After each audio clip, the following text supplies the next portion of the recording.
15 জানুয়ারির মধ্যে নির্বাচনের সুনির্দিষ্ট তারিখ ঘোষণার দাবি জানিয়েছে সিপিবি। তা না হলে অশুভ শক্তির সুযোগ নেয়ার আশঙ্কার কথা জানান পার্টির কেন্দ্রীয় নেতারা।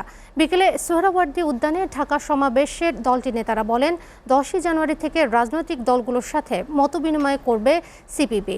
সম্প্রতি আরোপিত বাড়তি ভ্যাট ট্যাক্স প্রত্যাহার এবং একই সাথে বিকল্প সরবরাহের মাধ্যমে বাজার সিন্ডিকেট ভেঙে দেওয়ার দাবিও জানানো হয় সমাবেশে।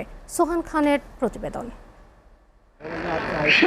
জুলাই আগস্টের হত্যাকাণ্ডের বিচার, ক্ষতিগ্রস্তদের পুনর্বাসন, নির্বাচনের তারিখ ঘোষণা, নিত্যপণ্যের দাম নিয়ন্ত্রণ, বৈষম্যহীন অসাম্প্রদায়িক গণতান্ত্রিক দেশ গড়ে তোলা সহ অভ্যুত্থানের আকাঙ্ক্ষা বাস্তবায়নে রাজধানীর সোহরাওয়ার্দী উদ্যানে সমাবেশ করে বাংলাদেশের কমিউনিস্ট পার্টি সিপিবি।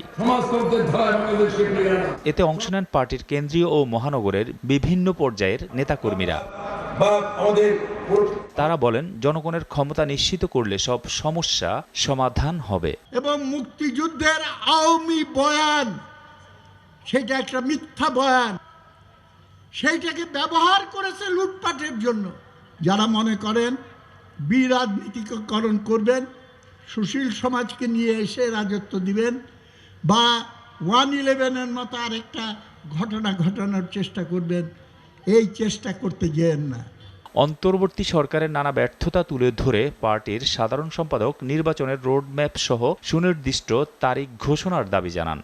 আশা করব আমাদের সাথেও কথা বলেন, আন্দোলনকারী শক্তির সাথে কথা বলেন, কথা বলে যতটুকু ঐক্যমত্য করা যায় কাজ শুরু করেন। কি করবেন বলেন, কিন্তু জরুরি কাজ হলো আর এক মুহূর্ত দেরি না করে 15 জানুয়ারির মধ্যে নির্বাচনের সুনির্দিষ্ট তারিখ ঘোষণা করেন। দেশের সার্বিক আইন শৃঙ্খলা পরিস্থিতি নাজুক দাবি করে দলটির সভাপতি বলেন, বাজার সিন্ডিকেটের দখলে সমাধানে বিকল্প সরবরাহ ও সার্বজনীন রেশনিং ব্যবস্থা চালুর দাবি জানান তিনি। সরকারের হাতে বিকল্প সরবরাহ ব্যবস্থা ছাড়া গ্রাম শহরে সর্বজনীন রেশনিং ব্যবস্থা চালু করতে না পারলে এই সিন্ডিকেট ভাঙা বক্তৃতা দিয়ে এবং মার্কেট পরিদর্শন করে সম্ভব নয়। তাই অবিলম্বে গ্রাম শহরে সর্বজনীন রেশনিং ব্যবস্থা চালু করতে হবে। পরে একটি র্যালি বের করে ঢাকা সমাবেশের সমাপ্তি করে সিপিবি। সোহান খান, এসএটিভি, ঢাকা।